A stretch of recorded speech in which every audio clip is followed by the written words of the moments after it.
untuk melakukan konferensi terkait kemarin hari Kamis ya, tanggal 2 sekitar jam 3 sore kita mendengar ya bersama-sama seluruh rakyat Indonesia juga Partai Buruh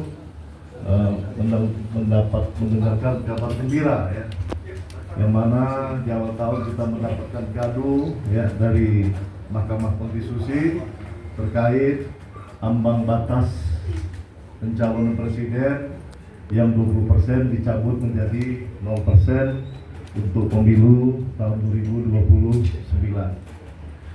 Tentu berdasarkan gaduh dari MK ini, kami dari Partai Buruh ya, untuk pelaksanaan presiden tahun 2029 kita berpeluang mendapatkan figur-figur ya para pemimpin bangsa ini untuk di depannya tentu lebih banyak ya yang didukung oleh 18 partai buruh yang mengikuti pemilu 2024 dan nanti partai yang lolos ya pada verifikasi tahun 2029.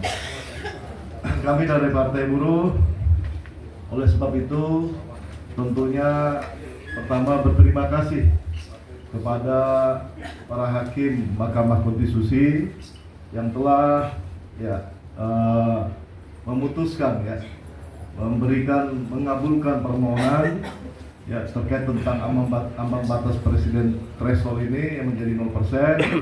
Tentu permohonan ini dikabulkan oleh Mahkamah Konstitusi, menjadi suatu kebahagiaan kami dari Partai Buruh bisa mencalonkan. Tentunya kami bisa mengucapkan terima kasih pada para hakim, yaitu pertama kepada Yang Mulia Hakim Suhartoyo, kedua kepada Yang Mulia Hakim Saldi Isro, yang ketiga Yang Mulia Hakim Eni Nurbaningsih, yang keempat Yang Mulia Hakim Arif Hidayat, yang kelima Yang Mulia Hakim Guntur Hamzah, yang keenam Yang Mulia Hakim Arsul Sani, dan yang ketujuh Yang Mulia Hakim Ridwan Mansur. Partai Buruh mengucapkan terima kasih juga ya kepada pemohon, yang mana pemohon ini dari mahasiswa ya, mahasiswi dari UIN Yogyakarta yang telah memohon ya, dan kita memberikan apresiasi setinggi-tingginya kepada para pemohon ini ya, yaitu Adinda Elika Maya Oktavia, yang kedua Adinda Rizky Maulana Safei, yang ketiga Adinda Faisal Nasirul Haq, dan Adinda Salis Khairul Rahma. Ya, kami ucapkan terima kasih banyak kepada para pemohon ini sehingga permohonan mereka dikabulkan dengan keputusan MK nomor 62 garing PUU garing 22 Romawi garing 2004 tentang ambang batas presiden threshold. Selanjutnya dalam waktu dekat kami juga mungkin ya akan memanggil para pemohon ini untuk memberikan apresiasi ya para 4 orang ini sebagai pemohon. Akan kami undang ke kantor Partai Buruh ya, kami akan memberikan apresiasi sebesar-besarnya pada mereka yang telah berjuang ya dalam memohon terkait tentang ambang batas presiden threshold tersebut. Saudara sekalian, terkait pertanyaan ya, apakah Partai Buruh ya akan mencalonkan presiden pada pemilu 2009, kami pastikan Partai Buruh akan mencalonkan calon presiden dan wakil presiden pada pemilu 2029. Tentunya ini akan kami lakukan melalui proses ya, rencananya di awal Februari 2025 akan melakukan rapat kerja nasional yang dihadiri oleh seluruh provinsi se-Indonesia, 38 provinsi dan 440 pengurus tingkat kabupaten kota hadir di Rakernas. Rencana akan kita lakukan tanggal 10, 11, dan 12. Kami akan putuskan calon presiden dan wakil presiden dari Partai Buruh. Tentunya kami akan mencalonkan dari internal dari Partai Buruh. Ya. Selanjutnya, saudara sekalian, Partai Buruh ya, mempunyai keyakinan bahwa nasib dan kesejahteraan buruh, petani dan nelayan ya, terkait tentang ambang batas ini akan diubah ya melalui threshold ini. Tentu kedepannya harapan ya dari kami sebagai konsep negara kesejahteraan akan terwujud ya dengan kami mencalonkan calon presiden dan wakil presiden dengan mengkonsepkan negara kesejahteraan menuju masyarakat adil dan makmur. Selanjutnya, saudara sekalian, nanti untuk terkait ya Partai Buruh ya tentang sikap ya terkait tentang ambang batas ini akan dijelaskan lebih detail oleh Katimsus ya Bung Syamsuddin untuk menjelaskan apa sikap Partai Buruh terkait tentang keputusan ambang batas presiden threshold yang baru diputuskan kemarin oleh Mahkamah Konstitusi. Untuk Bang Said, kami persilakan. Assalamualaikum warahmatullahi wabarakatuh. Salam sejahtera untuk kita semua. Kawan-kawan sekalian, isu mengenai presidensial threshold adalah isu prioritas bagi Partai Buruh. Ini kami buktikan setidaknya sudah 2 kali Partai Buruh menguji ke MK tentang aturan presidensial threshold. Aturan ini mulai berlaku di Undang-Undang 23 tahun 2003. Jadi kira-kira sudah 21 tahun yang lalu. Ketika disahkan Undang-Undang 23 2003, dulu Partai Buruh di kepengurusan Pak Mokhtar Papahan itu sudah menguji dengan perkara nomor 59/PUU _6 Romawi _2008. Jadi tahun 2008 kami sudah menguji. Lalu kemudian di kepengurusan yang sekarang Partai Buruh juga kembali menguji di tahun 2023, yaitu dengan perkara nomor 80 PUU _2021 Romawi _2023. Dua undang-undang ini pada saat itu masih ditolak oleh Mahkamah Konstitusi. Karena ditolak, maka di bulan Februari ini sebetulnya kami sudah merencanakan untuk menggugat kembali yang ketiga kalinya. Tapi karena MK sudah jatuhkan putusan kemarin, maka sudah tidak ada urgensinya lagi untuk kami menguji aturan presidensial threshold. Oleh sebab itu, Partai Buruh akan melanjutkan agenda pengujian undang-undang ke Mahkamah Konstitusi. Yang paling terdekat adalah pengujian tentang parliamentary threshold. Kalau kemarin presidensial threshold, besok kita akan menguji parliamentary threshold. Parliamentary threshold kita akan uji dengan meminta agar dihapuskan menjadi 0% seperti presidensial threshold, atau sekurang-kurangnya kalaupun tetap diberlakukan, dia based on-nya dapil. Selama ini partai politik baru bisa menempatkan wakilnya di DPR kalau menggunakan dengan basis parliamentary threshold suara sah secara nasional. Kalau tidak bisa memenuhi, maka walaupun sebetulnya harus dapat kursi itu melayang. Kemarin 2024 terjadi 18 kursi melayang. 12 P3 harusnya dapat karena nggak memenuhi PT 4% secara sah nasional, gagal. PSI ada 5, Perindo 1. Jadi total ada 18 kursi melayang. Nah ini nggak boleh lagi terjadi. Sehingga besok perhitungannya tidak lagi dengan menggunakan perhitungan perolehan suara sah nasional, tetapi based on dapil. Misalnya kemarin 4% kata MK ketinggian, katakanlah misalnya 3%. Ya 3% di dapil. Kalau ada caleg di situ suaranya dapat 3%, dia diikut sertakan belum tentu jadi juga, kan dihitung dulu nanti dengan metode Sanslagu. Nah, tetapi dia diikut sertakan.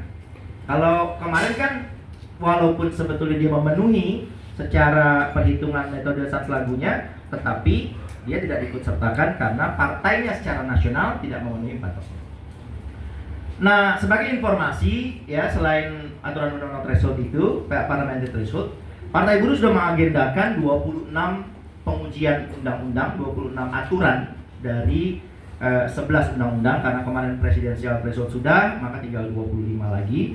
Kita akan melakukan pengujian undang-undang karena Partai Buruh hari ini belum punya kursi, untuk memperjuangkan nasib rakyat Indonesia, terutama orang-orang kecil dan buruh. Pertama adalah paket undang-undang politik, meliputi undang-undang partai politik, undang-undang pemilu, undang-undang pilkada, undang-undang MD3, dan undang-undang pemerintahan daerah, termasuk undang-undang pemerintahan Aceh.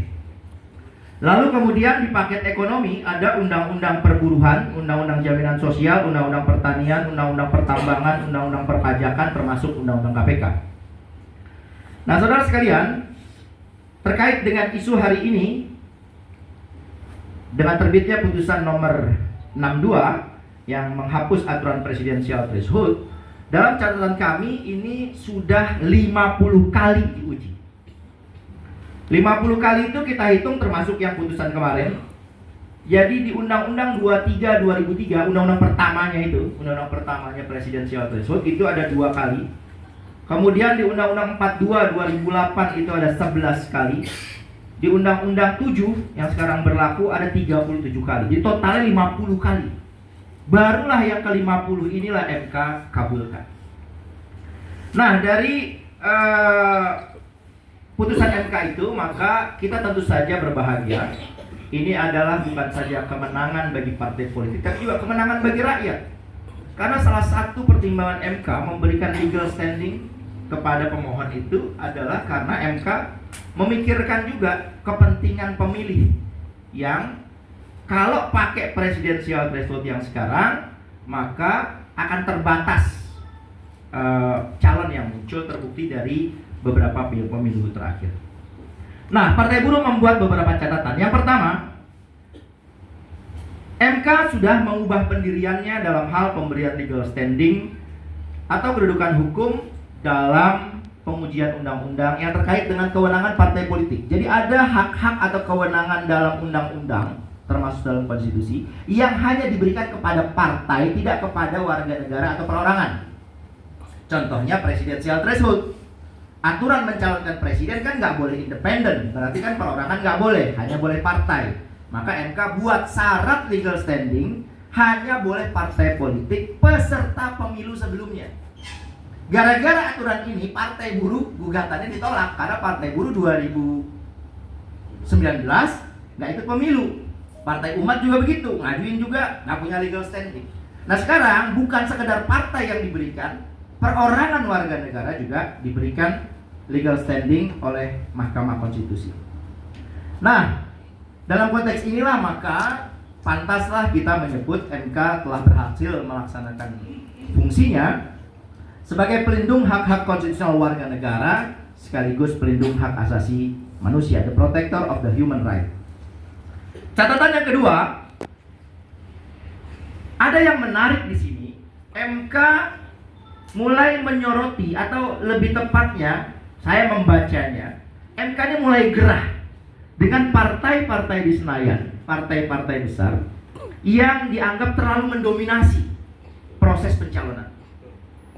Kita bisa lihat itu setidaknya dari, saya kutip sedikit ya, yang pada pokoknya MK mengatakan secara faktual dalam beberapa pemilihan presiden dan wakil presiden terakhir terdapat dominasi beberapa partai politik dalam pengusungan capres-cawapres.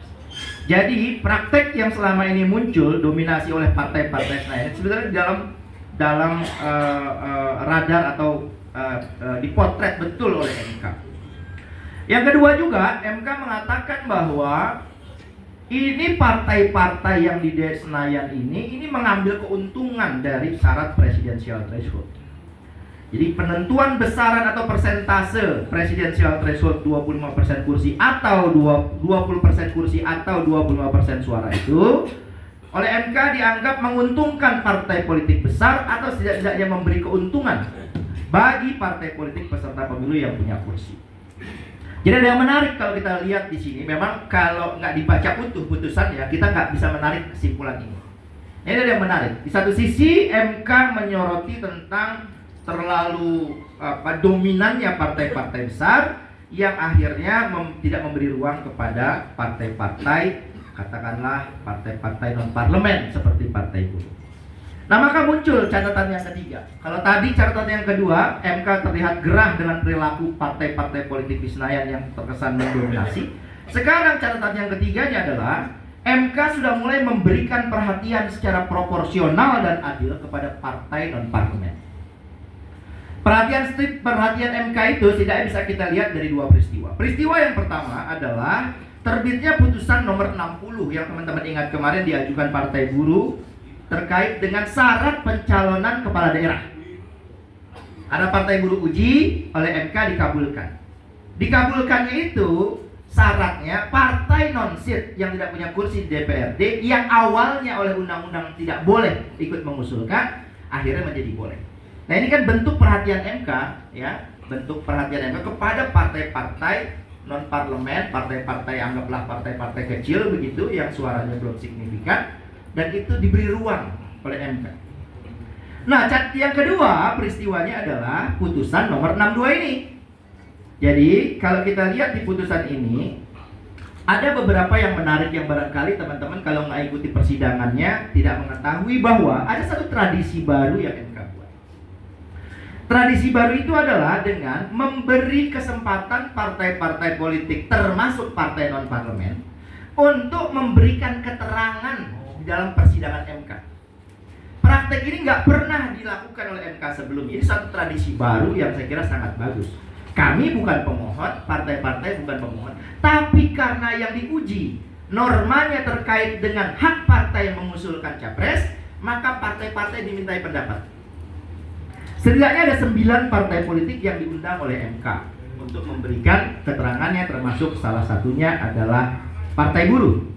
Ya, ada yang memberikan keterangan tertulis, misalnya Partai Buruh, ada juga yang memberikan keterangan lisan, misalnya Partai Perindo. Nah, di dalam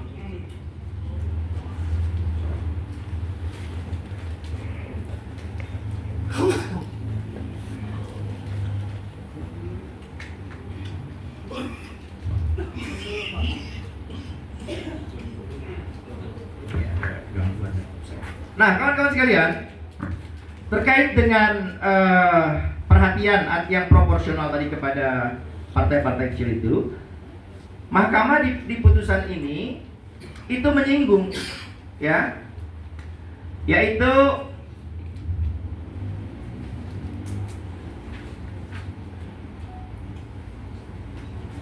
di dalam pemeriksaan persidangan itu partai-partai yang 9 ini diminta memberikan pendapatnya. Apa pendapat partai-partai terkait dengan aturan presidensial threshold? Mestinya partai yang punya kursi di Senayan itu nggak diundang, kan dia sudah diwakili direpresentasikan oleh DPR.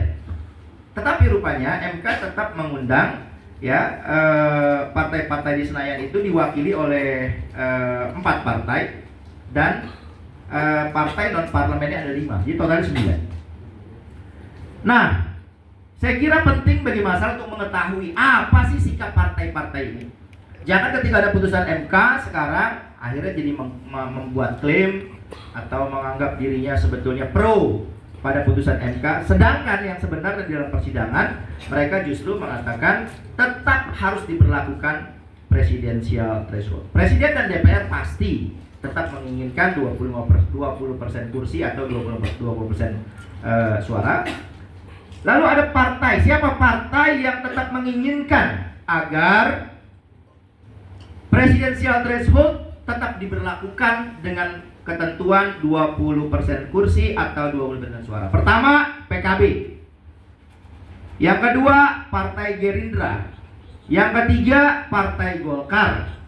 3 ini tetap meminta presidensial threshold diberlakukan.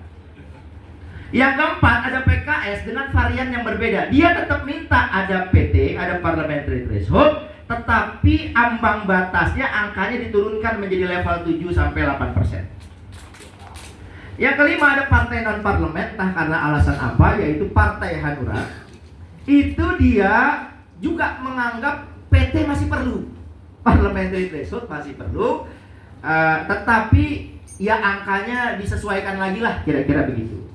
Nah ini agak beda sendiri Partai Hanura dengan partai non parlemen yang lain. Misalnya adalah Partai Buruh yang menjadi partai pertama yang meminta secara tegas kepada MK untuk membatalkan presidensial threshold berdasarkan keterangan tertulis yang disampaikan dan dibacakan dalam persidangan. Kebetulan saya sendiri yang menyampaikan pada saat itu. Kita yang pertama, tanggal 30 Oktober, disusul oleh 3 partai yang lain. Saudara, untuk catatan yang keempat, patut kita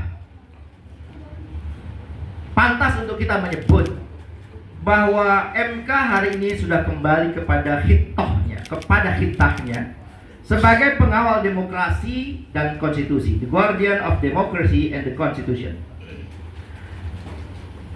MK yang kayak begini itu adalah MK di era Prof. Jimli dan Prof. Mahfud dulu.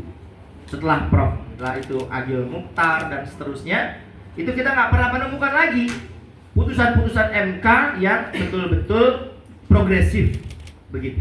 Nah ini baru kembali muncul. Jadi pelan tetapi pasti MK sudah kembali kepada relnya, dan ini saya kira akan menumbuhkan kepercayaan publik, ya, termasuk partai-partai politik kepada Mahkamah Konstitusi. Nah, terkait dengan putusan MK ini, ya, bahwa betul-betul MK sudah mengawal konstitusi, ini dibuktikan dalam perkara nomor 62, di mana MK menggali sendiri, berinisiatif mencari fakta-fakta material yang sesungguhnya nih dulu pasal 6A itu, pasal 6A Undang-Undang Dasar yang mengatur syarat pencalonan presiden, ya, kalau pasangan calon presiden diusulkan oleh partai politik, itu dulu gimana sih sejarahnya? MK mau review lagi nih, kan sudah banyak putusan MK yang saya sebut sampai 50 itu. Nah, oleh MK diperiksa lagi. Nah, ternyata setelah MK melakukan pemeriksaan, dia menggali betul itu, ya, dari semua bahan-bahan risalah rapat amandemen konstitusi, akhirnya ditemukan, dan ini menjadi penting saya kira untuk diketahui oleh masyarakat. Yang pertama, hasil pemeriksaan MK melalui penelusuran terhadap risalah-risalah pembahasan perumusan pasal 6A. Pasal 6A itu sama bunyinya dengan Undang-Undang Dasar, sama bunyinya dalam pasal 222 presidensial threshold itu. Ya, di pasal itu cuman kan nggak ada soal presidensial thresholdnya di konstitusi, dia baru ada di undang-undang. Nah, MK menemukan ternyata tidak ditemukan adanya pandangan atau pendapat, apalagi kesepakatan dari seluruh fraksi di MPR yang menyatakan bahwa partai pengusul capres-cawapres haruslah partai peserta pemilu sebelumnya. Nggak pernah ada pembahasan itu. Jadi diada-adakan. Yang kedua, tidak ditemukan adanya pandangan atau pendapat, apalagi kesepakatan dari fraksi di MPR yang minta agar syarat pencalonan presidensial threshold itu berbasis kursi atau suara. Nggak ada juga itu. Sudah dibedah semua oleh MK. Yang ketiga, tidak ditemukan pandangan atau pendapat yang apalagi kesepakatan dari seluruh fraksi di MPR yang minta agar nanti di undang-undang itu ditentukan syarat pencalonan presiden yang diminta oleh Undang-Undang Dasar dan para perumus amandemen konstitusi dulu. Yang diminta sebenarnya cuma dua. Satu, dalam undang-undang aturlah tentang syarat personal calon presiden. Apa itu syarat personal? Ya, kewargaan negara Indonesia, mana KTP-nya, kira-kira gitu loh, ya kan? Lalu kemudian harus berpendidikan misalnya SMA, yang mana bukti ijazahnya. Jadi syarat personal, bukan syarat pencalonan oleh partai. nggak pernah diminta itu. Gitu loh. Itu hasil MK ketika menggali kembali risalah-risalah rapat. Yang kedua adalah tentang tata cara pelaksanaan. Bagaimana tuh melaksanakan pilpres itu? Itulah dua hal yang diminta diatur di undang-undang, sedangkan syarat pencalonan oleh partai nggak pernah diminta. Nggak pernah diminta agar undang-undang bikin ya syarat pencalonan harus pakai presidensial threshold, nggak ada. Gitu. Nah, lalu muncul pertanyaan, lah itu partai politik atau gabungan partai politik yang dimaksud di dalam pasal itu maksudnya apa? Kok ada disebut partai politik peserta pemilu? Maksudnya ternyata setelah dibedah, itu sebetulnya norma itu dibuat dalam rangka membedakan antara calon presiden yang hanya boleh oleh partai, diusulkan partai, dan tidak boleh lewat jalur independen. Itulah maksudnya kenapa disebut pasangan calon presiden diusulkan oleh partai politik. Maksudnya partai politik itu untuk menegaskan kalau independen nggak boleh, hanya boleh partai. Itu maksudnya. Nah, itu upaya yang digali MK dari penelusuran ya risalah-risalah rapat pembahasan pasal 6A Undang-Undang Dasar tentang syarat pencalonan presiden oleh partai politik. Lalu kemudian MK juga bedah nih. Tadi konstitusi, sekarang di level undang-undangnya yang saya bilang pertama kali kan Undang-Undang 23 2003 untuk Pilpres 2024 dulu. 2004 maksudnya. Lah di situ ternyata ditemukan juga setelah MK bedah, itu biang keladinya dulu yang ngusulin pemerintah. Lihat sendirilah tahun segitu siapa pemerintahnya. Itulah yang meminta dulu agar dibikin levelnya itu 20% atau 15% awalnya. Tapi terjadi kompromi, akhirnya DPR sepakat ya sudahlah, untuk 2024 diberlakukan tetap ada yang namanya presidensial threshold, tapi levelnya hanya 3% kursi atau 5% suara. Yang kedua, dari penelusuran itu MK menemukan bahwa ternyata presidensial threshold ini itu hanya syarat tambahan. Jadi syarat tambahan yang dibuat-buat aja. Dan itu dinyatakan dalam penjelasan Undang-Undang 23 2003. Bukan 2023 ya, 2003. Nah, itu beberapa yang kami catat. Nah, saudara sekalian, ada juga yang menjadi dasar MK untuk mengabulkan permohonan ini adalah dengan membandingkan bagaimana tuh pengaturan syarat pencalonan presiden di negara yang menganut sistem presidensial seperti Indonesia. Itu gimana tuh? MK lakukan perbandingan. Nah, ini yang menarik. Saudara, tadi saya sampaikan bahwa Partai Buruh menyampaikan keterangan sebagai pihak di dalam perkara nomor 62 ini.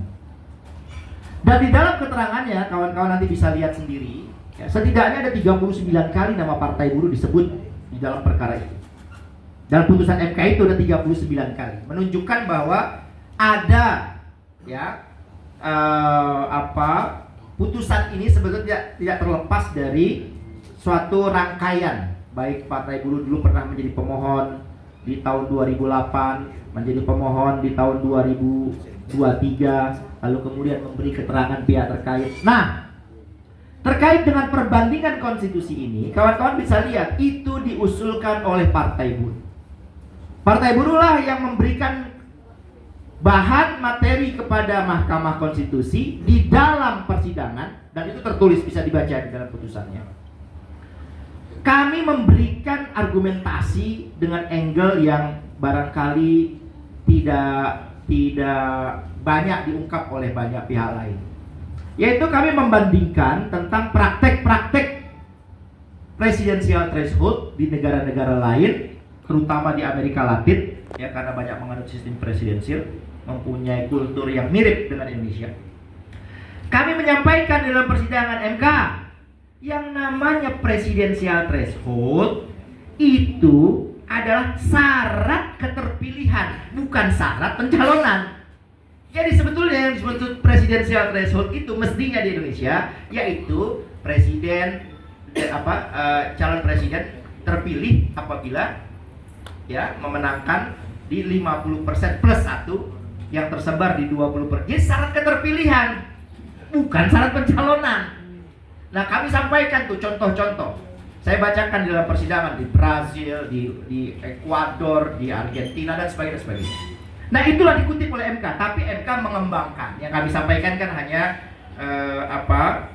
contoh-contoh, sebagian contoh saja. Tapi oleh MK di review betul.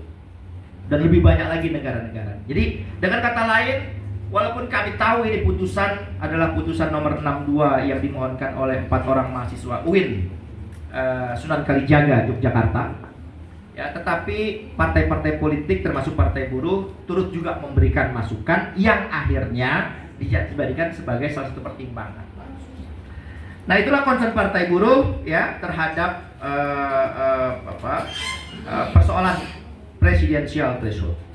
Saudara-saudara sekalian, jika disimpulkan, apa sih kenapa MK akhirnya mengabulkan permohonan pemohon? Dalam catatan saya dia ada 5 hal.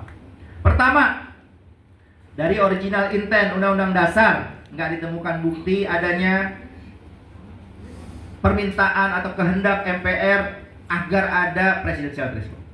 Kedua, dari sisi original intent pembentukan undang-undangnya di level undang-undangnya tahun 2003, Undang-Undang 23 2003 juga itu ternyata diketahui hanya syarat tambahan, diada-adakan.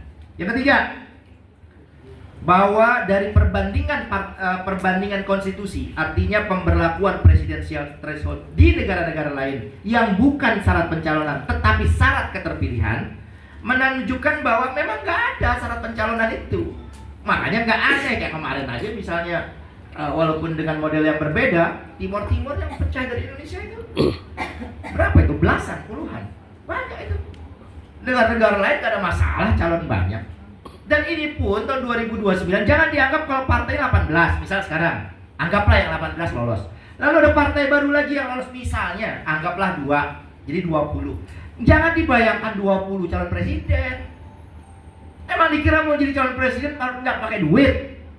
Duit itu dalam artian untuk melakukan, nggak usah kita mau udah pasti ngamen politik uang lah Partai Buruh. Tapi paling gampang kampanye keliling Indonesia, 38 provinsi, 514 kabupaten kota. Emang nggak pakai duit tuh? Jadi jangan dianggap, oh nanti calon presidennya kebanyakan masyarakat bingung. Ya enggak lah, ya enggak, gitu. Nah, oleh sebab itu, ya, tentang kesimpulan yang ketiga tadi, ya, MK menilai bahwa emang nggak perlu lagi ada syarat pencalonan. Yang keempat, kalau ditinjau secara teoritis, syarat pencalonan dengan menggunakan perolehan suara atau kursi itu model sistem parlementer. Indonesia menganut sistem presidensial, sehingga ketika model di dalam praktek sistem parlementer dibawa ke sistem presidensial, ya jadi nggak nyambung, gitu loh. Jadi nggak kompatibel lah dia, kira-kira begitu. Dan terakhir, syarat presidensial threshold itu kata MK, selain bertentangan dengan hak politik dan kedaulatan rakyat, nah ini yang membedakan permohonan 62 dengan yang lain, yaitu ternyata juga terbukti melanggar moralitas, rasionalitas, dan ketidakadilan yang intolerable, yang nggak bisa ditoleransi. Jadi itulah yang membedakan. Jadi kalau ada 4 perkara kemarin itu, ya, yang diputus MK kan di perkara 62, yang 3-nya itu kan dinyatakan tidak kehilangan objek, tidak dapat diterima. Yang 3, yang Perludem, lalu kemudian ada Prof Muhammad mantan ketua Bawaslu, lalu ada satu lagi dari PBB, ya, Gugum siapa itu, ada tiga lagi. Ini kan dinyatakan diputuskan di 62. Nah, kenapa diputus di 62? Di situ disebut oleh MK. Kenapa kami jatuhkan di 62? Karena petitumnya pemohon minta dibatalkan langsung pasal 222. Sedangkan yang 3 ini itu bermain pada range. Jadi pada besaran angkanya. Kalau dia enggak menyasar kepada angka. Pokoknya dia bilang ini inkonstitusional. Kira-kira begitulah dengan uraian dalilnya masing-masing. Nah, inilah yang membuat MK memilih ini. Kalau dulu di perkara 60 yang mengajukan syarat pencalonan itu partai-partai boleh Undang-Undang Cipta Kerja, saya ralat. Undang-Undang Cipta Kerja yang mengajukan banyak. Kenapa yang diputus tuh perkaranya partai buruh yang dikabulkan? Kalau itu pertimbangannya karena dalil partai buruh lebih lengkap, lebih banyak. Itu alasan MK. Kalau yang ini, kenapa dipilih 62? Bukan karena lebih banyak, lebih lengkap, tapi karena petitumnya itu konkret, langsung minta dibatalkan. Tidak bermain dalam range. Range-nya itu harus sekian persen. Oleh sebab itu saudara sekalian, dari uraian tersebut maka seperti disampaikan oleh Pak Sekjen di awal tadi, tidak ada keraguan bagi partai buruh sebagai partai yang memang dipersiapkan untuk memimpin negeri ini. Partai buruh dipastikan akan mengajukan calon presiden atau calon wakil presiden di pemilu atau Pilpres 2029.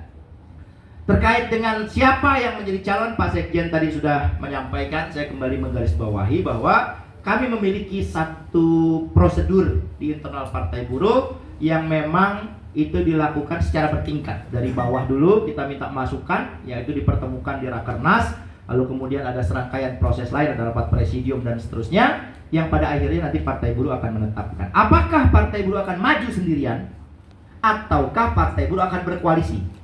Kan jabatannya ada 2, presiden, wakil presiden. Ya kali dua-duanya partai buruh kan, ya lazimnya atau wajarnya lah. Yang wajarnya itu kan pasti yang satunya barangkali ya calon wakil presidennya kah begitu, itu barangkali dari partai lain atau tokoh independen bisa saja. Tapi nanti diusulkan oleh partai buruh. Karena sekarang siapapun partai boleh mengusulkan calon presiden dan wakil presiden. Terima kasih. Assalamualaikum warahmatullahi wabarakatuh. Dari Bung ya? Ya, boleh. Dari Bapilu ya? Ilham Shah. Cek. Selamat sore kawan-kawan. Saya Ilham Shah, Ketua Badan Pemenangan Pemilu Partai Buruh. Pertama, yang ingin saya sampaikan, selain dari apresiasi bagi 4 mahasiswa yang mengajukan gugatan yang dikabulkan oleh MK ini sebenarnya menjawab publik yang selama ini menjudge bahwa anak muda tidak peduli politik, anak muda apatis terhadap politik. Hari ini terjawab. Anak-anak muda hari ini lebih peduli terhadap demokrasi, karena problem demokrasi ini adalah problem yang akan menentukan masa depan mereka ke depan. Yang kedua, yang ingin saya sampaikan, ada yang menarik dari harapan baru kita terhadap MK yang sekarang ini. Tentu mungkin tidak lepas upaya MK untuk berbenah diri, membersihkan diri dari apa yang dulu diputuskan yang sempat membuat publik atau rakyat kecewa. Sekarang MK mulai memperbaiki diri. Paling tidak ada 4 keputusan-keputusan atau terobosan dari MK yang cukup progresif. Mulai sebelumnya undang-undang pemilu juga tentang parliamentary threshold 4% yang dianggap ketinggian. Ya, artinya MK juga memandatkan untuk merubah parliamentary threshold. Kedua, gugatan Partai Buruh yang dimenangkan tentang batas persyaratan untuk kepala daerah. Yang ketiga, gugatan Partai Buruh juga terkait Undang-Undang Cipta Kerja, 21 pasal dalam klaster ketenagakerjaan itu juga dibatalkan oleh MK. Dan yang terakhir, tanggal 2 kemarin MK juga menghapus batas presiden threshold, sehingga semua partai politik itu bisa mengusung presiden dan wakil presiden. Tentu ini adalah kemenangan demokrasi bagi kita. Tentu kita punya harapan bahwa demokrasi masih punya ruang dan kesempatan untuk terus memajukan. Nah, Partai Buruh yang kemarin ikut pemilu, dari proses pengalaman kemarin itu tidak hanya yang sudah dimenangkan ini saja sebenarnya menjadi hambatan bagi demokrasi rakyat, tapi ada beberapa pasal dalam undang-undang partai politik maupun dalam undang-undang pemilu yang kita anggap tidak pro demokrasi atau merugikan kepentingan rakyat. Selain dari parliamentary threshold, presiden threshold, ada yang juga pernah digugat oleh partai buruh, itu terkait pemilih berdasarkan alamat KTP. Nah, ini salah satu pasal yang membuat kenapa 25% atau 30% dari total pemilih akhirnya tidak bisa menggunakan hak suaranya. Dan partai buruh adalah salah satu partai yang paling dirugikan dengan aturan tersebut, karena buruh-buruh yang bekerja di kawasan industri kebanyakan mereka adalah KTP-nya masih di kampung. Mahasiswa-mahasiswa yang ada di kampus-kampus yang kuliah, yang sudah mempunyai hak pilih, tapi mereka KTP-nya masih di kampung. Sehingga pada saat pencoblosan, mereka tidak bisa menggunakan hak suaranya untuk pemilu legislatif. Nah, tentu pasal ini perlu dikaji, perlu direvisi atau diperbaiki sehingga hak demokrasi rakyat ini itu tidak terberangus oleh aturan-aturan pasal-pasal gitu. Nah, selain itu juga banyak lagi tentang hak seorang calon legislatif, batas pendidikan, jenjang pendidikan, terkait tentang proporsional terbuka berdasarkan suara terbanyak, lalu sistem pemilu kita yang masih manual. Sistem pemilu kita dengan kemajuan teknologi yang sudah maju sekarang ini membuka ruang kecurangan begitu besar. Sehingga e-voting bisa menjadi alternatif, bisa menjadi pilihan baru dalam sistem pemilu kita ke depan. Sehingga Partai Buruh tidak akan berhenti sampai di sini. Masih ada pasal-pasal yang kita anggap merugikan kepentingan demokrasi, merugikan kepentingan rakyat, sehingga Partai Buruh akan terus berupaya untuk mengawal proses legislasi yang sebentar lagi akan dilakukan oleh DPR. Jadi selain dari mempertahankan apa yang sudah kita menangkan, Partai Buruh juga akan terus memperjuangkan pasal-pasal yang masih kita anggap tidak pro kepada demokrasi.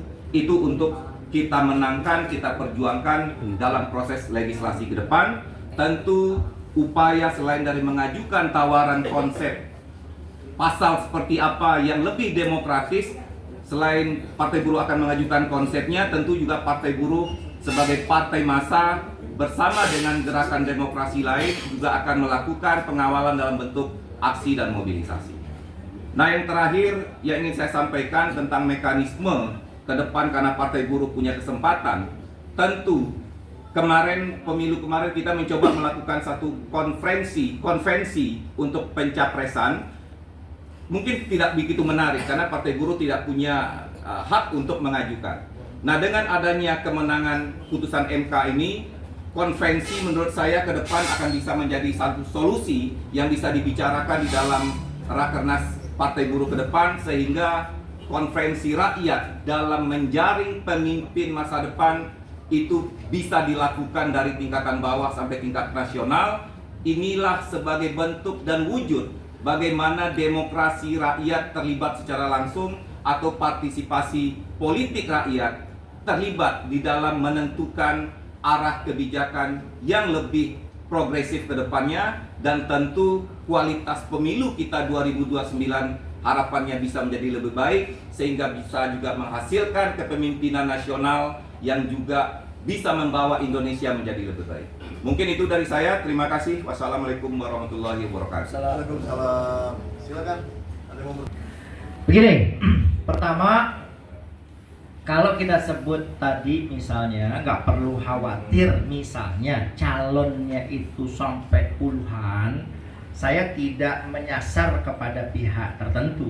Pokoknya siapa saja yang berpandangan bahwa seolah-olah akan seperti itu, semua partai pasti akan mencalonkan, itu bisa kita lihat perbandingannya di negara-negara lain. Apakah kalau di situ ada 20 partai tanpa syarat threshold tadi calonannya, Lalu ada 20 calon? Enggak. Jumlah calon presiden selalu lebih sedikit dari jumlah partai politik. Ini tren yang terjadi di banyak negara, sehingga kita juga meyakini itu. Kita meyakini itu. Gitu loh, ya. Dulu waktu presidensial threshold masih 3% di 2004. Apakah calonnya menjadi belasan? Enggak. 2004 itu cuma berapa? 5. Ya. Mega Hasyim, Wiranto JK, Mega Hasyim, lalu kemudian Amin Rais Siswono, kan masalah dulu ya. Waktu era itu cuma berapa? 4, 5 tuh. 5? Enggak tuh, enggak bikin part. Padahal kalau mau dibilang 3% syaratnya itu kursi, ya harusnya banyak, tapi enggak tuh. Gitu. Jadi itu bisa kita uji. Bener nggak sih bahwa nggak secara otomatis semua partai akan mengusung? Itu dari praktek-praktek itu. Yang kedua, kalau kita bandingkan tadi itu dari segi kemampuan finansial. Ya partai buruh kan sekarang sikapnya iya kita akan mencalonkan, soal duitnya dari mana kita pikirin nanti. Belum ketahuan juga duitnya dari mana. Tapi kita punya komitmen untuk itu gitu kira-kira. Itu kan juga pasti butuh biaya. Sekali lagi biaya yang dimaksudnya adalah biaya operasional, kampanye ya, menyiapkan media campaign. Ya, belum lagi saksi, tapi saksi nanti kita mau uji juga ke MK agar itu dibiayai. Nah, lalu tentang bagaimana upaya merekayasa konstitusi terkait dengan diperbolehkannya penambahan aturan. Syaratnya bukan syarat untuk pencalonan, tapi syarat personal.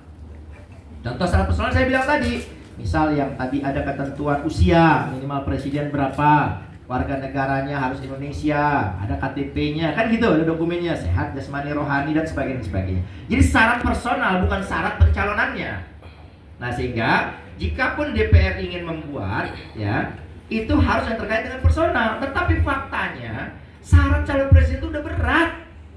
Apalagi yang mau ditambah-tambah? Udah cukup lah. MK kan bilang itu bisa dilakukan, bukan berarti harus dilakukan. Ya sudahlah, cukup itu syaratnya. Bahkan kalau kita mau bicara misal syarat pendidikan, tadi disinggung tuh Bang Boy. Itu kita misal ya, ada tokoh nggak usah saya sebut lah, mantan menteri. Itu sekolahnya dulu kan juga nggak lulus SMP, SMA gitu, belakangannya baru dapat paket C atau paket D. Itu pinter kok, berhasil kok. Misalnya gitu loh kalau kita mau bandingkan. Jadi soal pendidikan juga sebetulnya masih debatable. Saya nggak mau mengatakan apa sikap partai buruh, tapi saya mau katakan bahwa sebetulnya syaratnya udah berat juga itu. Sehingga orang-orang kayak begitu kan yang sebetulnya punya kemampuan udah terhalang tuh. Masa mau ditambah-tambah lah? Udah cukup, nggak ada syarat-syarat lain. Nah, tentang kenapa partai buruh berkomitmen maju atau mencalonkan, begini penjelasannya. 1, ada teori tentang kotel efek. Kotel efek itu kenapa tidak pernah berjalan atau tidak pernah teruji efektivitasnya di Pilpres 2019, 2024? Kenapa nggak teruji? Mana ada partai yang mendapatkan kotel efek dari calon presidennya? Nggak ada. Kalaupun ada, diada-adakan itu. Saya kan juga pernah menguji dulu waktu saya jadi kuasa hukum partai lain ke MK, saya tampilkan tuh kotel efek apa pengaruhnya, nggak ada. Nah, tapi dengan dihapusnya presidensial threshold, potensinya menjadi ada. Misal, kalau misalnya orang mau dukung partai buruh, kan berpikir ya partai buruh ya paling punya kursi, tapi kan nggak jadi pemimpin eksekutif. Tapi kalau ada pemimpin partai buruhnya menjadi calon presiden, itu akan berdampak tuh. Ya kan, akan ikut mengerek. Nah, itu kotel efek akan kelihatan di situ. Gitu loh. Itulah kenapa alasan. Yang kedua, MK mempertegas bahwa dengan dihapusnya presidensial threshold, maka 2029 tidak boleh ada partai yang tidak mengusulkan. Kalau sekali partai tidak mengusulkan, dikasih sanksi. Tidak boleh ikut pemilu berikutnya. Tuh baca tuh, ada tuh di MK tuh. Oleh sebab itu, memang semua partai harus ikut. Apa ikutnya dalam pengertian maju sendiri atau berkoalisi itu soal lain, terserah partai masing-masing. Tapi yang jelas harus ikut dia. Ya karena sederhana MK mau bilang begini, gua kasih kemudahan, sekarang lu kagak maju juga. Kan Partai Buruh kemarin 2024 ya, 2024 kan tidak ikut mengusung. Tidak mengusung, nggak kena sanksi. Tapi besok dengan di Partai Buruh termasuk sebagai partai yang diperbolehkan mengusulkan presiden, lalu tidak mengusulkan sendiri atau tidak berkoalisi, maka nggak boleh ikut pemilu berikutnya. Tahun berapa tuh? 2029 ke 2034. Gitu. Ya. Nah, itu syaratnya. Nah, sehingga Partai Buruh sebetulnya kenapa kita langsung menyatakan bahwa Partai Buruh akan maju setelah putusan MK? Karena sebenarnya soal itu pernah kami diskusikan panjang. Jadi Partai Buruh bukan ada satu peristiwa baru dirapatin, baru dibahas. Enggak, kami udah bahas lama ini. Apabila dulu kan kami ajukan tuh yang terakhir perkara nomor 80. Kita udah bilang kalau besok disetujui maka langkah Partai Buruh akan begini. Kita udah siapkan tuh strateginya. Gitu loh. Ya. Bahkan kita persiapan mau ada 11 undang-undang dari 24 aturan paket politik sama paket undang-undang paket ekonomi. Ya udah kita siapin tuh sampai 2029 itu. Nah, oleh sebab itu sekali lagi terkait dengan pencalonan Partai Buruh itu kita melihat kepada satu kepentingan partai supaya suara legislatifnya juga meningkat. Apalagi jika gugatan Partai Buruh yang nanti kita akan ajukan nih dalam waktu dekat agar parliamentary threshold 0%, parliamentary bukan presidensial, parliamentary 0% atau sekurang-kurangnya diberlakukan based on dapil. Jadi nggak dikaitkan dengan kalau jadi di dapil ini Pak Sekjen nyalek syaratnya dulu 3%, Pak Sekjen diikut sertakan, tinggal hitung nanti pakai lagu ketemu nggak dia dapat kursi nggak, tapi diikut sertakan, nggak menunggu hasil secara nasionalnya berapa, enggak gitu, apalagi sampai nunggu kurs perhitungan luar negeri dan sebagainya dapat begitu. Nah itu tentu saja akan memberi efek positif kepada partai-partai politik termasuk Partai Buruh untuk meningkatkan perolehan suara sehingga memiliki kursi di DPR RI. Nanti juga kita akan uji ke MK. Misal, selain parliamentary threshold tadi yang kita minta 0% atau sekurang-kurangnya persentasenya berbasis dapil bukan suara sah nasional, kita juga akan minta berapapun jumlah anggota dewan yang lolos. Misal saya kasih contoh, Perindo kemarin cuma 1, PSI cuma 5, kalau P3 masih mending lah 12. Kalau cuma 1 tuh kayak Perindo terjadi di 2029, terus gimana? Komisi ada berapa sekarang? 13, 14. Berapa komisi sekarang DPR RI? 13. Nah, apakah satu orang ini jadi anggota 11 komisi sekaligus banggarnya, sekaligus baliknya? Kan enggak juga.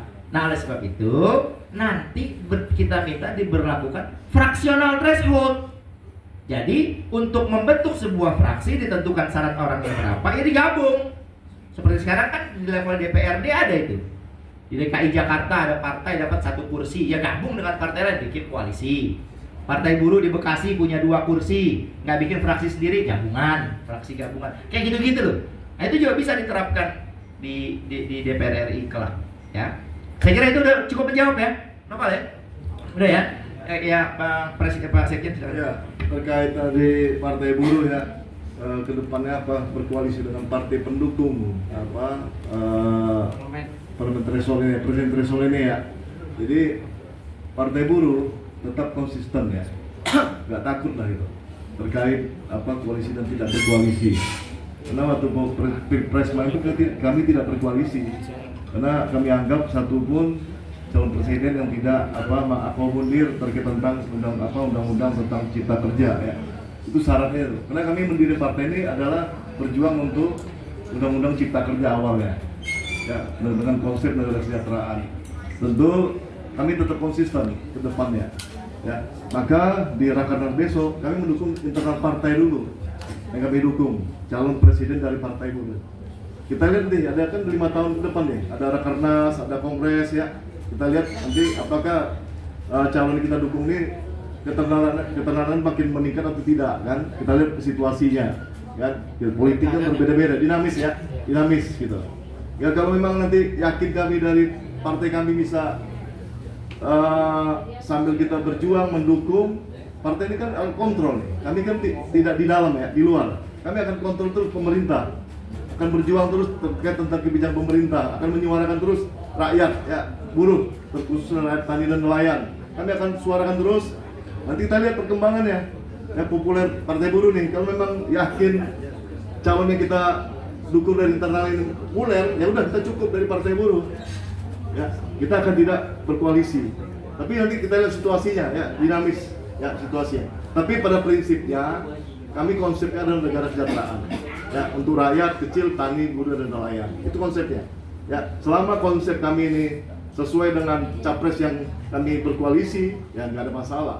Ya, kalau dia mau bekerja dari partai buruh, presiden kita pilih ini asal mau menjalankan tentang konsep dari partai buruh. Contohnya pilkada kemarin, salah satu calon yang kami dukung itu ya salah satunya tentang isu platform perjuangan partai buruh yang 13 itu. Sanggup nggak? Sanggup, ya udah jalan kita dukung. Ya, terkait upah layak, penolakan outsourcing, ya jaminan sosial, itu salah satu konsep kita. Ya, kami berikan janji mereka, konsisten nggak? Kita lihat nanti ke depannya. Ya, apakah berjalan nih yang diharapkan oleh partai buruh? Kalau enggak ya kita ganti gitu. Ya, atau kita kritisi semua kebijakan-kebijakan dari kepala daerah dan lain-lainnya. Ya, jadi nanti kita lihat dinamika perkembangannya. Ada lagi? Gagasan mengembalikan pemilihan kepala daerah melalui DPRD. Saya kira saya nggak bahas di sini. Nanti ada isu sendiri sudah dipersiapkan juga oleh Partai Buruh dalam beberapa hari. Karena kan isu terbarunya, teraktualnya kan soal ini ya. Itu bisa kita bahas karena kebetulan tesis saya dulu di UI itu hukum tata negara itu soal pilkada dipilih DPRD itu. Jadi panjang tuh kalau saya bisa.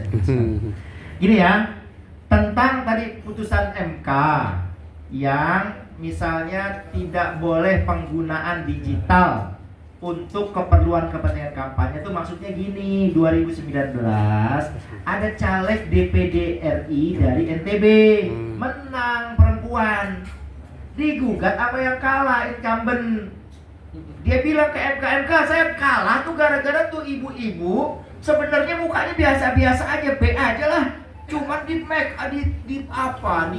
dipoles pakai Photoshop lah, apa AI macam-macam, jadi cakep banget.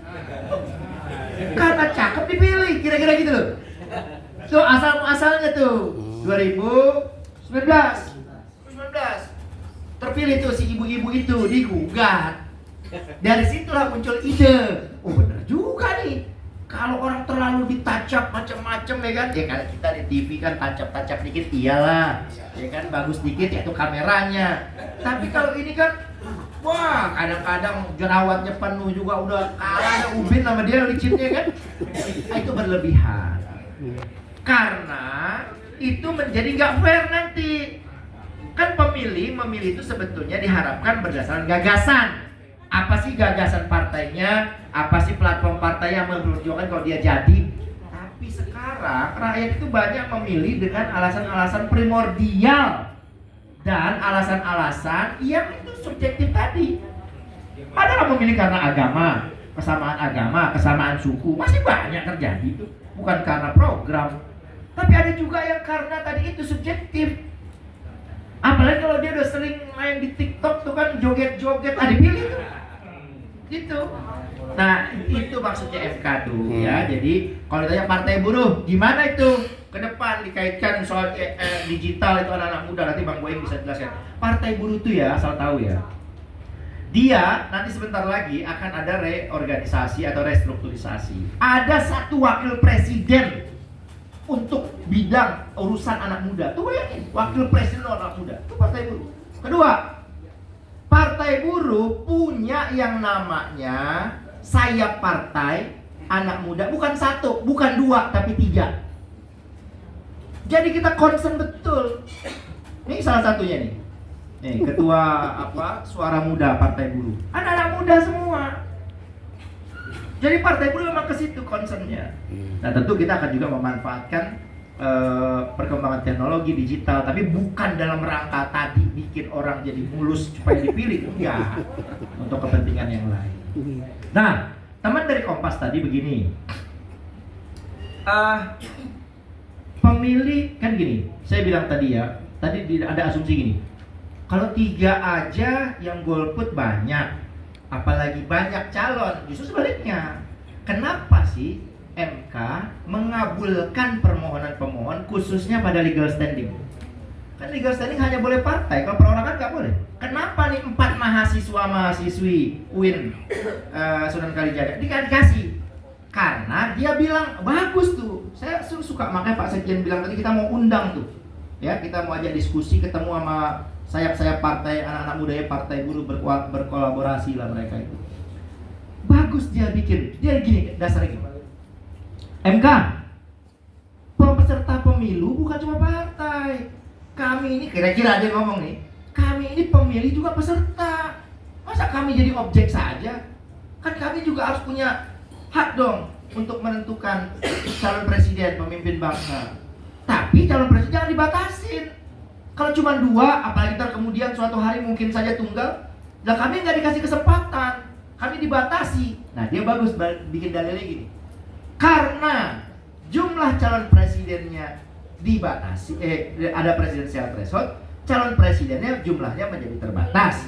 Keterbatasan itu, kata dia di dalam permohonannya, keterbatasan itu harus dianggap sebagai pembatasan terhadap hak memilih. Tuh keren tuh, pinter, saya pelajari, bagus nih, bagus. Gitu, saya biasa berperkara di MK, saya bisa menilai, keren nih, keren. Jadi nggak salah MK jatuhkan itu. Nah itu, tapi kan tentu saja bukan cuma 4 pemohon anak muda ini ya. Mereka ini kan mahasiswa Fakultas Hukum Syariah, Fakultas Syariah dan Hukum. Mereka punya komunitas pemerhati konstitusi yang saya yakin juga turut dibantu oleh lawyer atau kuasa hukumnya. Nah, kita juga mau undang. Jadi dia bilang di situ, karena ada PT, maka jumlah calon terbatas. Dia buktikan Pilpres 2024, Pilpres 2019, Pilpres 2014. Dia buktikan tuh bahwa jumlahnya terbatas tuh gara-gara itu. Kalau terbatas, itu artinya hak kami untuk memilih juga dibatasi. Kan keren tuh. Bagus dia bikin dalilnya itu. Saya suka tuh. Makanya oleh MK, dikasih dia legal standing. Gitu. Nah, sehingga kalau sekarang pembatasan itu sudah dibuka oleh MK, pembatasan itu sudah dijebol oleh MK, maka calonnya banyak, masyarakat jadi punya figur alternatif. Nggak suka sama yang ono, ada yang ini. Nggak suka yang ini, ada yang ono. Kira-kira gitu loh. Ya kan? Dan kami berharap, dan kami berkeyakinan besok buruh akan pilih pemimpin buruh. Ya siap. Coba saya tanya, ini teman-teman lah yang kerja nih, yang masuk bagian pekerja juga nih. Ada partai yang belain. Ada tuh putusan MK kan membuat bilang 21 normal dibatalkan MK, belum pernah ada sejarahnya sepanjang MK berdiri. Baru partai buruh yang menangkan. Ada partai itu yang perjuangin itu? Nggak ada. Ya kebangetan kita kalau lo kagak pilih partai buruh gitu loh kira-kira. Lagi itu udah belain. Lagi itu udah belain.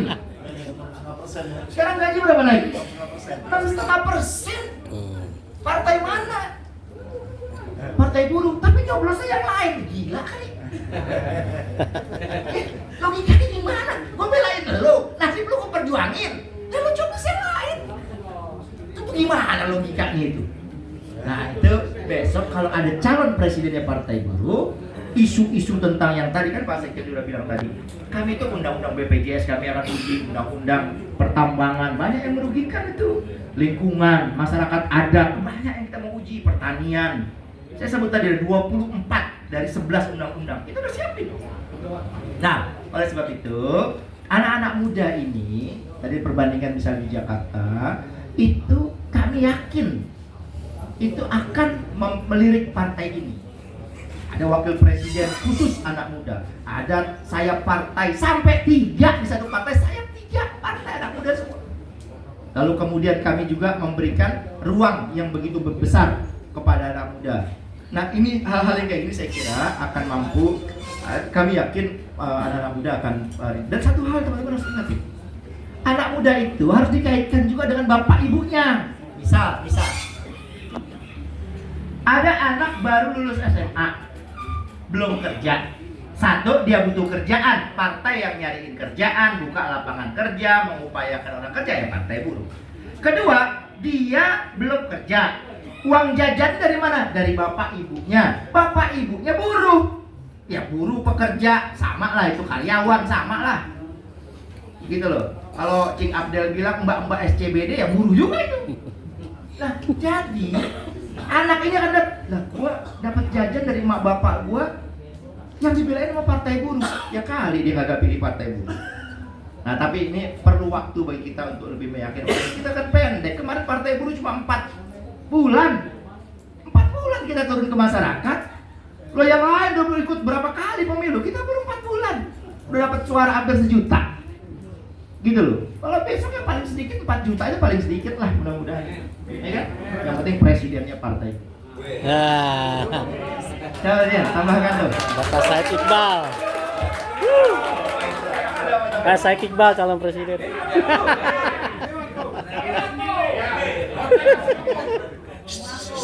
Ya, kalau tadi yang ditanyakan banyak anak muda yang tidak memilih atau golput. Jadi golputnya itu bukan dalam makna golput orang a priori gitu. Itu yang saya bilang salah satu faktor orang banyak tidak menggunakan hak suaranya itu tadi adalah aturan di dalam undang-undang pemilu yang salah satu pasalnya si pemilih harus memilih di alamat KTP-nya. Nah, untuk daerah-daerah urban seperti Jakarta ini kebanyakan kan orang-orang yang perantauan kan, makanya kalau penduduk Jakarta kalau orang bilang 8 juta siang hari, malam hari 12 juta. Begitu juga mahasiswa, pekerja-pekerja yang ada di sini. Nah, itu salah satunya yang mengkonfirmasi kenapa jumlah yang tidak memilih itu banyak. Kedua, memang orang a priori juga gitu loh, karena pilihannya kemarin itu kan kalau pilkada DKI dan dicontohkan itu kan memang seperti ada skenario kotak kosong awalnya kan. Jadi orang melihat nggak bisa menemukan calon yang sesuai dengan apa yang menjadi kehendak dia untuk wilayah DKI gitu, sehingga orang nggak mau menggunakan suara. Mungkin yang seperti itu yang lebih politis. Nah, terkait tentang yang dibilang anak muda, menurut saya ini menjawab itu yang saya bilang tadi. 4 mahasiswa UIN ini menjawab selama ini orang mengatakan anak muda tidak peduli, anak muda a priori dengan politik. Buktinya enggak. Kalau seandainya kita lihat juga yang menginisiasi kampanye penolakan terhadap PPN kemarin yang sempat viral itu di bareng warga, itu juga anak muda. Anak muda yang bermain di media sosial karena mereka lebih akrab dengan media sosial, mereka itu begitu kritis, mereka itu butuh saluran, mereka itu butuh ruang-ruang untuk bisa mengekspresikan dirinya. Nah, itu yang ditangkap juga oleh kawan-kawan di Partai Buruh, terutama kawan-kawan di Suara Muda Kelas Pekerja yang mulai mewadahi itu. Nah, sehingga dengan ruang demokrasi yang semakin terbuka, anak muda yang semakin kritis karena dia khawatir akan masa depannya kalau seandainya tidak ada perubahan di negeri ini, inilah yang harus mendapatkan ruang dan panggung. Nah, Partai Buruh konsen dalam hal itu. Tadi yang disampaikan, selain dari anak muda yang di kampus, juga anak-anak muda kelas pekerja, dalam artian anak-anaknya buruh atau buruh-buruh yang muda. Karena sekarang orang lulus SMK itu jadi buruh, Pak. Orang lulus SMK itu kan paling umur baru mungkin sekitar 19 ya. Dia udah masuk ke pabrik dengan status kontrak outsourcing, dengan tidak adanya kepastian kerja. Nah, inilah anak-anak muda, cerminan anak muda yang tidak punya harapan dan masa depan. Nah, Partai Buruh hadir ada untuk memperjuangkan mereka, sehingga tentu strategi Partai Buruh ada kekhususan nanti untuk di anak-anak mudanya, dan itu sedang yang dilakukan, yang dikerjakan oleh kawan-kawan di Suara Muda Kelas Pekerja. Mungkin itu. Cukup ya. Cukup. Ya. Terima kasih kawan-kawan ya. Semuanya. Mantap. Ada perlu doorstop, nggak usah kan? Cukup ya. Cukup.